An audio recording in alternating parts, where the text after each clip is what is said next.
¿Qué tal? ¿Cómo están? Todos los numismáticos que se dedican a las monedas romanas y también muchas personas a las cuales les gusta la historia están familiarizados con el llamado Año de los Cuatro Emperadores, que fue el año 69 de nuestra era, en que gobernaron sucesivamente 4 emperadores. Primero Galba, luego Otón, luego Vitelio y finalmente Vespasiano.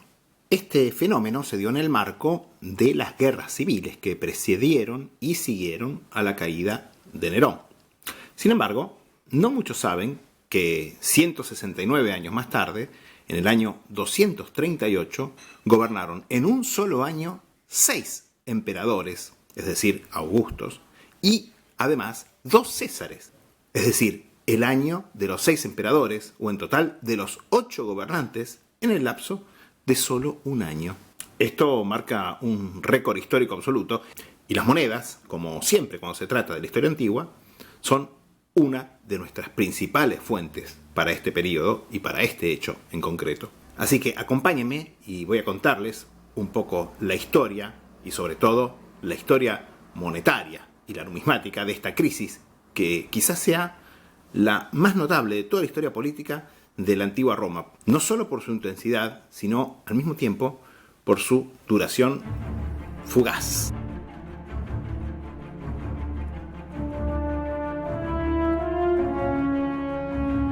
Hace algo más de un año hicimos un tutorial en directo acerca de las monedas de este emperador, así que se los voy a dejar en un link abajo.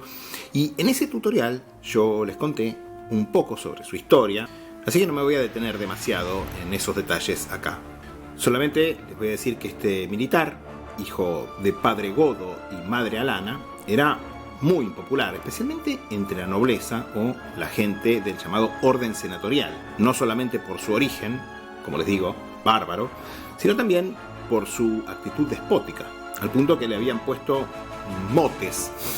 Según la historia augusta, lo llamaban Cíclope, Busiris, que era un rey mítico de Egipto que practicaba el canibalismo, Escirón, que era un ladrón famoso por su crueldad y que murió a manos del héroe Teseo, Falaris, el tirano de Agrigento que ejecutaba a sus enemigos metiéndolos en un toro de bronce que calentaba al rojo vivo, y muchos también lo llamaban Tifón o Giges, de donde viene la palabra gigante en español, ¿no? Y esos dos eran gigantes muy crueles, que eran hijos de Gaia, de la madre tierra.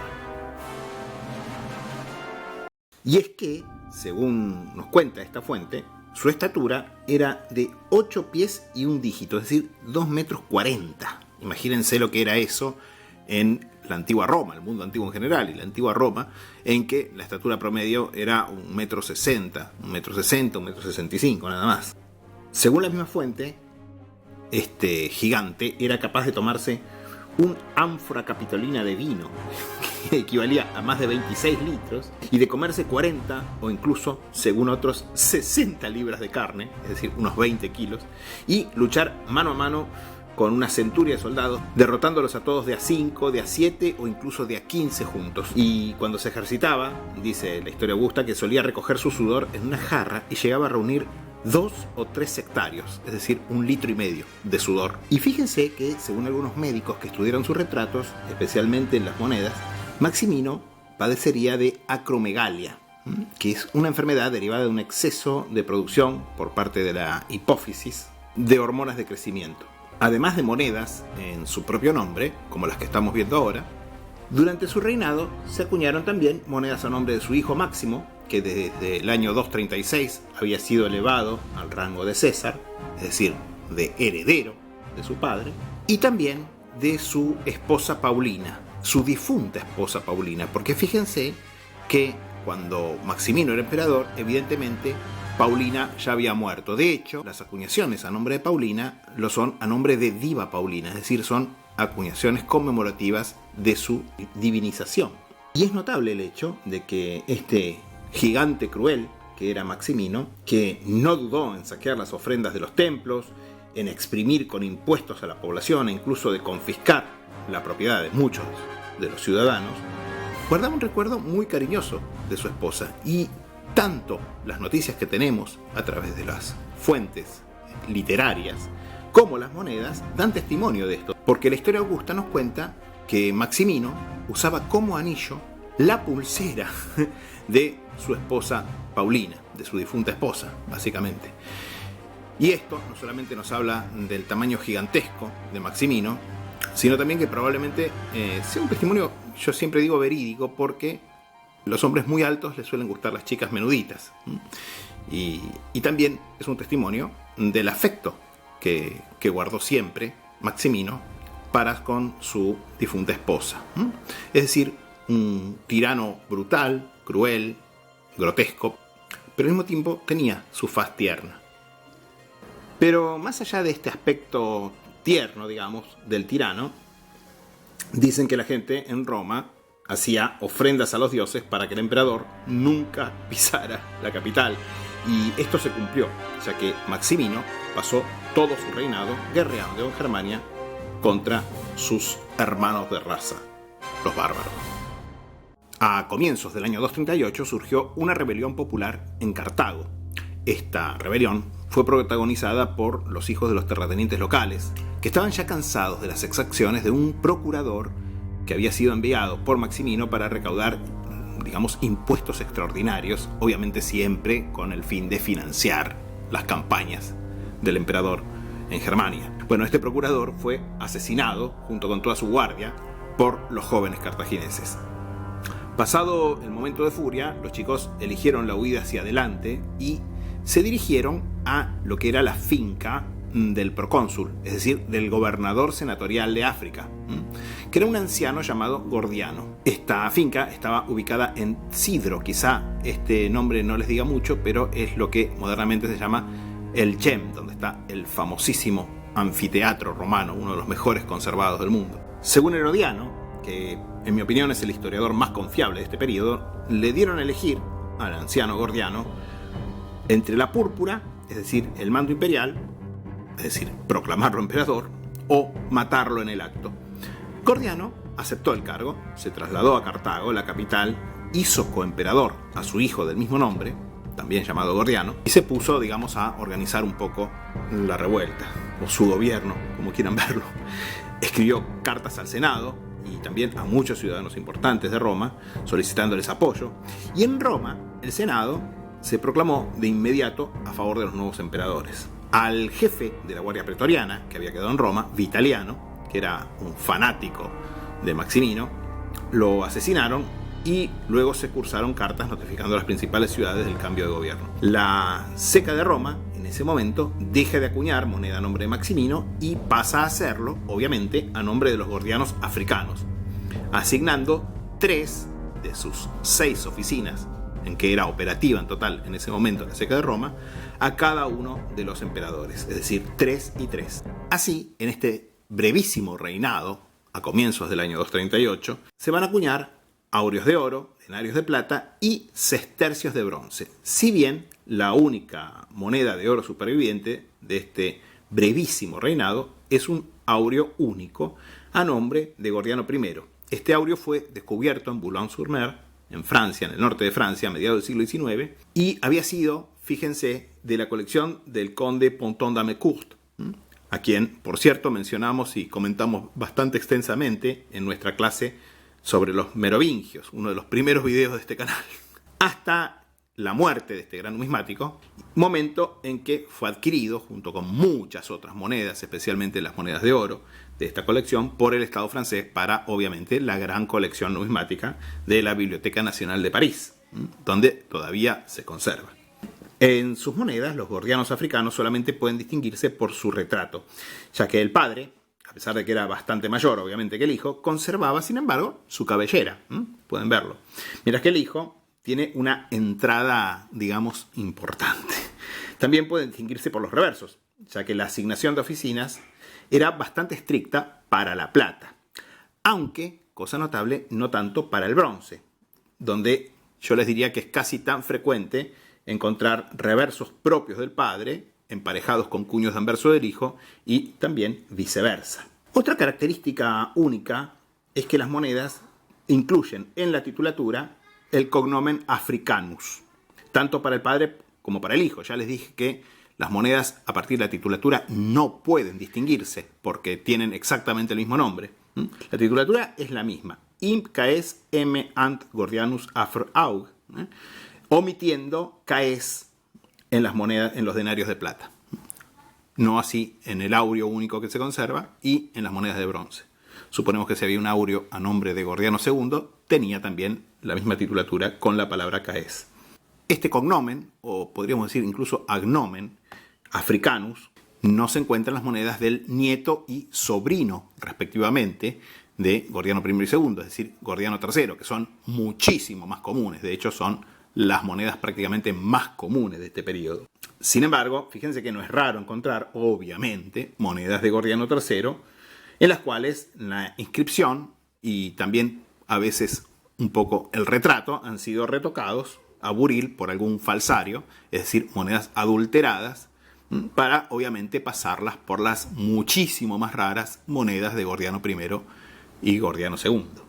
Pasando a los reversos de este reinado, los reversos son PMTRP COS PP, emperador togado de pie con una ramita, Romae Aeternae, Roma sentada a izquierda con victoriola y cetro y el escudo a su lado, y Securitas Aug, obviamente con doble G, es decir, Securitas Augustorum, denotando el reinado de dos emperadores al mismo tiempo, que tiene Securitas sentada a izquierda con cetro, y esos serían los tres reversos propios, podríamos decir, de Gordiano I. Para su hijo, Gordiano II, tenemos Providentia Aug, con doble G obviamente, nuevamente, Providentia de pie, con las piernas cruzadas y apoyada en una columna, con varita apuntando al globo mundial a sus pies y con cornucopia, Victoria Aug, Victoria avanzando a izquierda con guirnalda y palma, y Virtus Aug, también siempre con doble G, Virtus de pie a izquierda, con escudo y lanza. Como dijimos, en los sestercios de bronce los híbridos son prácticamente tan frecuentes como las monedas con reversos apropiados de cada emperador. Podemos imaginarnos perfectamente el ataque de ira que tuvo Maximino al saber de esta revuelta, al punto que Herodiano, fíjense que transcribe un supuesto discurso que habría dado Maximino a sus tropas en Germania, ofreciéndoles mano libre a los soldados para saquear las propiedades de sus opositores en Roma. Acto seguido, Maximino distribuyó un fuerte donativo en dinero entre las tropas y de inmediato se puso en marcha para invadir Italia a la cabeza de todo el ejército imperial reforzado. Además, miren, según nos dice Herodiano, por contingentes de germanos sometidos o mercenarios. Mientras tanto, en Cartago, Gordiano I se ocupó, antes que nada, de deponer al gobernador de la vecina Numidia, Capeliano, el cual seguramente el viejo Gordiano I sospechaba que era leal a Maximino. No sabemos si este Capeliano era leal a Maximino, pero digamos que removerlo de su puesto fue mala idea, porque mientras que África era una provincia pacificada y contaba solamente con una pequeña cantidad de tropas ligeras, que podríamos decir una especie de gendarmería o policía, en cambio, la vecina provincia de Numidia contaba con legionarios de verdad, que guardaban la provincia de las tribus bereberes locales. Así que, en vez de renunciar, Capeliano pasó a invadir África y marchó directamente contra Cartago. El viejo Gordiano I entró en desesperación y, viéndose perdido, decidió ahorcarse. Sin embargo, al hijo no le dijeron nada, obviamente, porque hubiera colapsado toda forma de resistencia. Así que el pobre Gordiano II, creyendo que su padre aún vivía, se puso al frente de una especie de turbamulta de gendarmes, campesinos, chicos de la ciudad armados con lo que pudieron encontrar, con dagas, tridentes, hachas, cachiporras o incluso con jabalinas de caza, porque muchos de los jóvenes nobles de la provincia del África y de Cartago en particular salían mucho a cazar.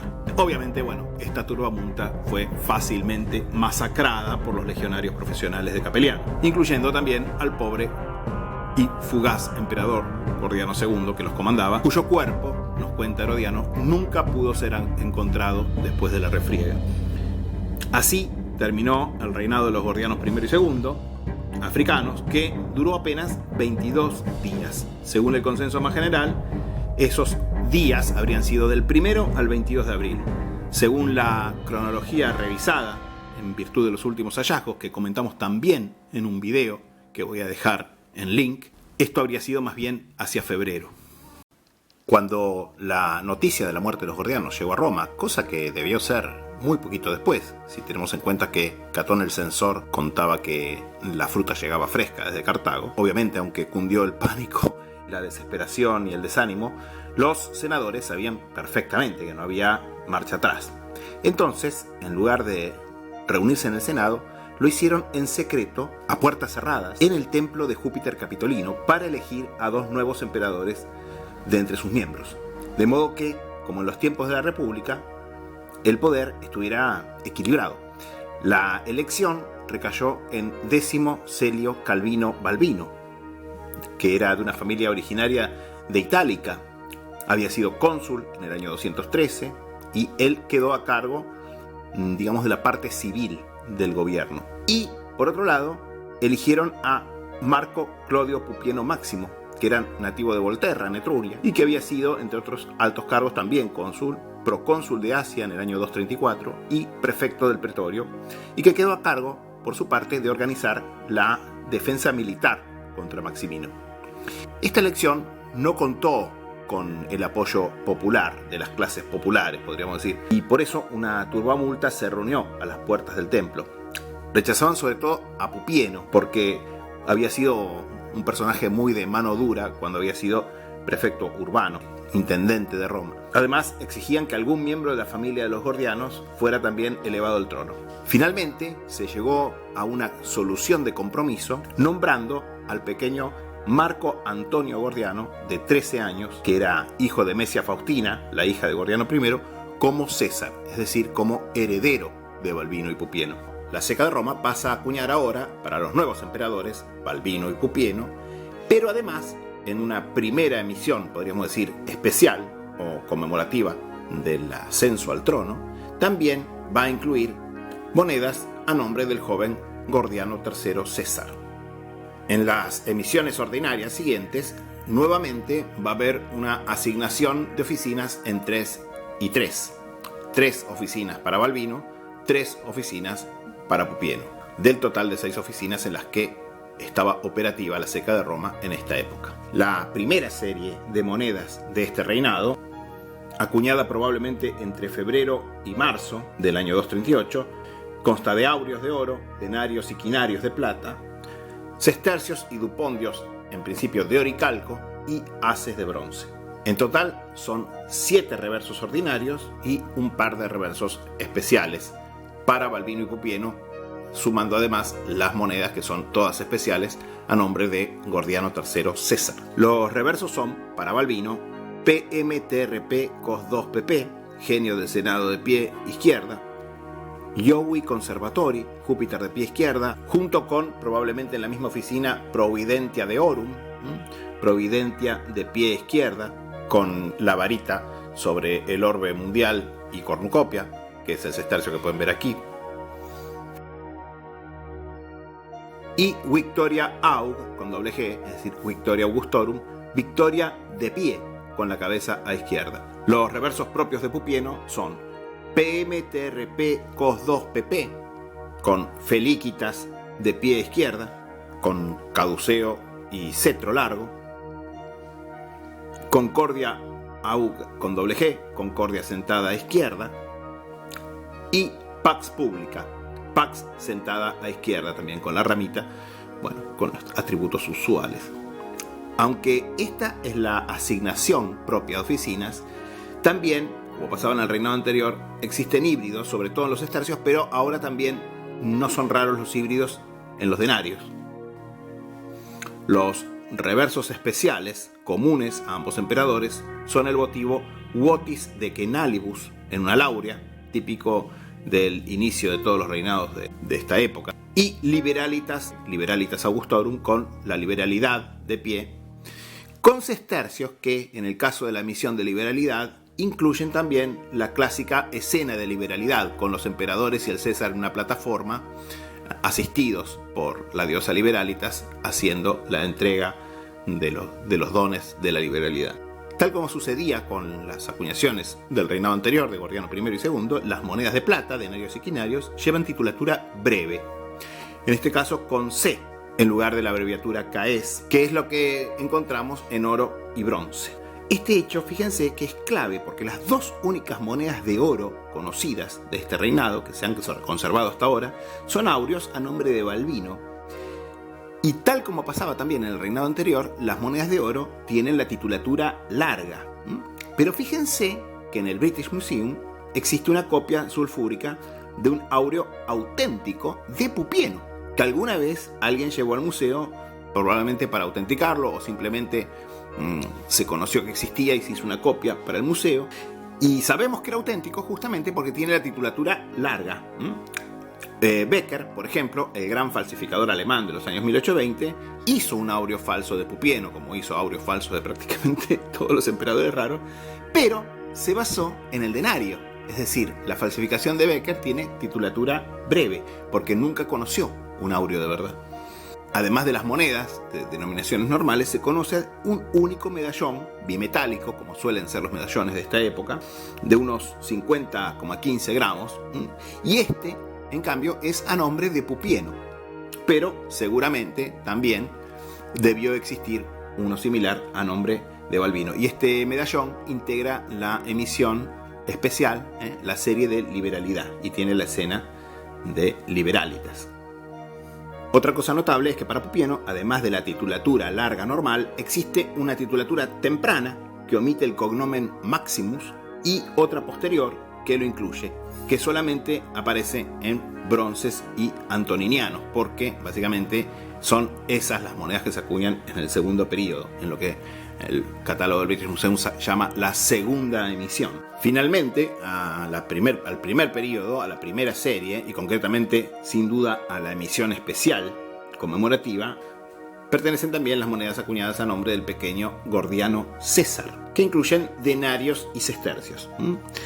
Todos, en principio, con un solo tipo de reverso, que es Pietas Augustorum, con implementos de sacrificio: el litus, la cuchilla, la patera, la yuguera, el símpulo y el aspergillium. Una variante del denario omite la patera. Además, en sestercios, el tipo Liberalitas, justamente parte de la emisión de la liberalidad, con la diosa Liberalitas de pie, se conoce a partir de un ejemplar, según tengo entendido yo, único. Sin embargo, esta moneda no debe ser un híbrido, sino simplemente que debe ser una moneda muy rara, porque es lógico que la emisión incluyera monedas también a nombre de César. Volviendo a los hechos, mientras Pupieno ordenó levas militares por toda Italia, preparándose para el choque contra Maximino, Balbino se ocupó de escribir a todas las principales ciudades del imperio para obtener reconocimiento para el nuevo gobierno. Así, al llegar a Emona, la actual Liubliana, Maximino la encontró desierta y además se habían llevado todo y quemado las cosechas que no podían cargar, con lo cual el hambre empezó a hacer mella en el ejército de Maximino. Luego de cruzar los Alpes, Maximino y sus hombres llegaron a Aquilea, que era considerada un poco la ciudad llave de Italia. Sin embargo, se les habían adelantado los enviados de Balbino y de Pupieno, dos senadores llamados Crispino y Menófilo, que se pusieron a organizar la defensa. Rápidamente reconstruyeron la muralla, que estaba muy deteriorada por siglos de Pax Romana, que había sido innecesario. Dieron refugio a todos los campesinos de las aldeas de la comarca y sobre todo, acopiando además sus cosechas y todas las provisiones que había por la región. De manera que al llegar Maximino con su ejército, les cerraron las puertas y no solo eso, sino que los residentes se volcaron a las murallas a defender la ciudad, rechazando una y otra vez, en una defensa verdaderamente heroica, los asaltos del ejército imperial, que además, imagínense que estaba equipado con toda la maquinaria de asedio, etc.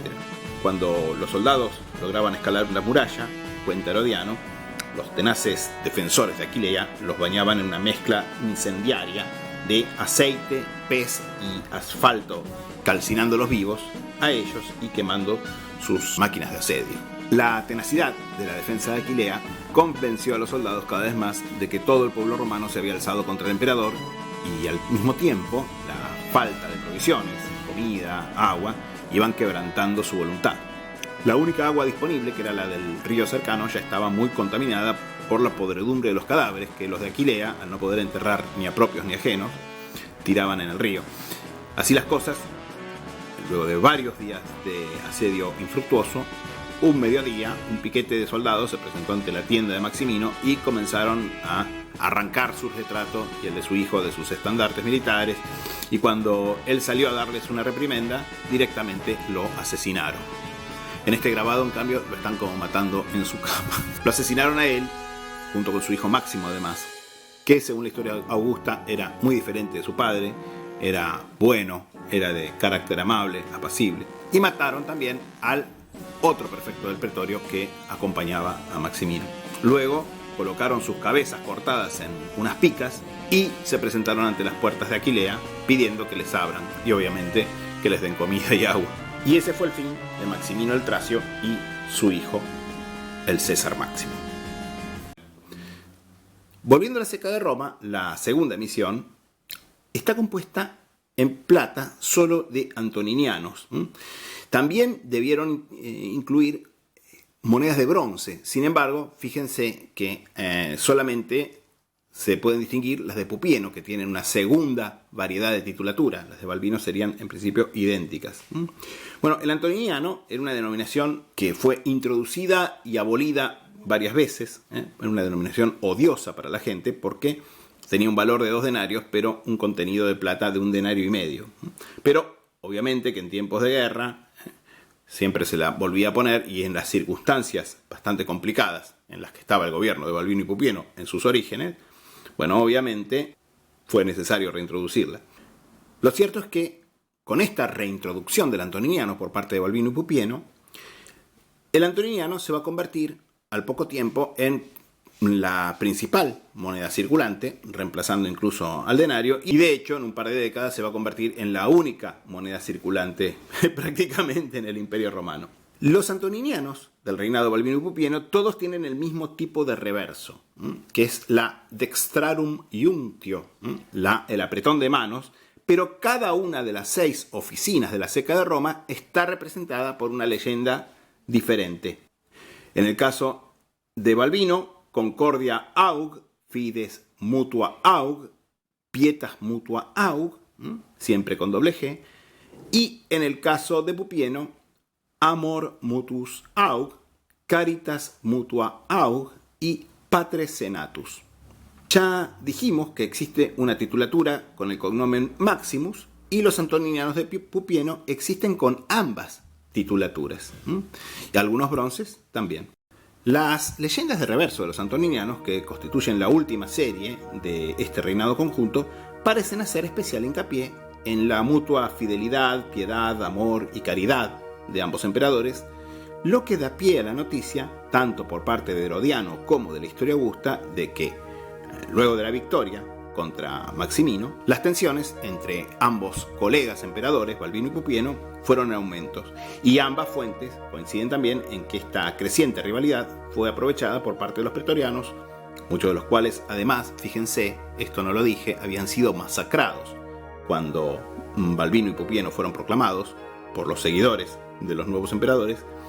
Así que la cosa es que cuando Pupieno se enteró que la guardia pretoriana se dirigía al palacio, quiso llamar a la guardia de corps de germanos, que servía como guardia personal de los emperadores, pero Balbino, que temía un golpe de estado por parte de su colega, se opuso, y así ambos fueron muertos impunemente por los pretorianos rebeldes, que, acto seguido, proclamaron al pequeño Gordiano III como Augusto, es decir, como el nuevo emperador. Y así comienza el reinado de nuestro sexto y último emperador del año 238. Sus acuñaciones las trataremos más adelante en algún directo.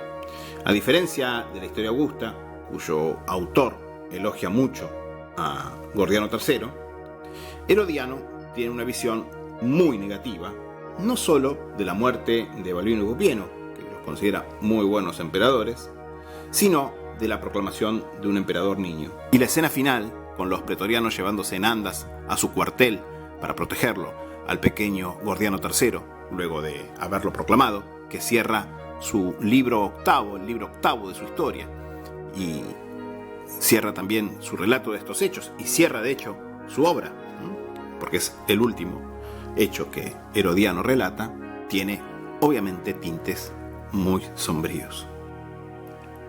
Y esto fue entonces nuestro comentario sobre el año 238 después de Cristo, el año de los 6 emperadores y las monedas de estos 6 emperadores, digamos, acuñadas justamente en ese año. Espero que les haya resultado interesante y, como siempre, les dejo un saludo muy afectuoso y si lo llego a publicar hoy, además les deseo un feliz domingo.